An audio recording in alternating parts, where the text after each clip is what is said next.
HP pavilion plus 14 Ryzen 7 8000 সিরিজের এই চমৎকার প্রোডাক্টটা এই মুহূর্তে আমাদের কাছে অ্যাভেলেবেল আছে। এটা কিন্তু ডিসপ্লে 2.8K OLED ডিসপ্লে। আমরা যদি একটু ডিসপ্লে রেজুলেশনটা আপনাকে দেখাই, ডিসপ্লেটা দেখতে পাচ্ছেন 2880x1800 রেজুলেশনের একটা OLED ডিসপ্লে। কালারটা খুবই চমৎকার, 400 ব্রাইটনেসের নিটস পাবেন, 100% sRGB পাবেন। পলি স্টুডিওর sound system, AMD Ryzen 7 8000 series, এটা ইন্টেলের সাথে আলট্রা 7-এর সাথে কম্পেয়ার করা হয়।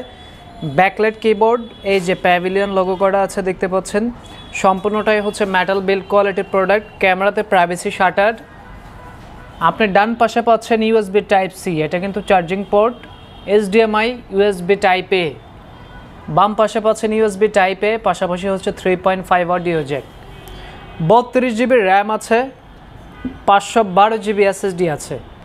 Video editing, graphics design, Photoshop, Illustrator, Premiere Pro সব ধরনের সফটওয়্যার কিন্তু একদম পারফেক্টলি রান করতে পারবেন। যারা অটোক্যাডে কাজ করেন এটাও কিন্তু করতে পারবেন। এটা প্রাইস করেছি মাত্র 80,000 টাকা। সো এটা পারচেস করার জন্য আপনি অনলাইনেও অর্ডার করতে পারেন, অথবা চাইলে ফিজিক্যালি শোরুম ভিজিট করেও কিন্তু নিতে পারেন। 14 ইঞ্চি ডিসপ্লে, একদম নতুন প্রোডাক্ট। আপনি পারচেস করলে আপনি হবেন ফার্স্ট ইউজার।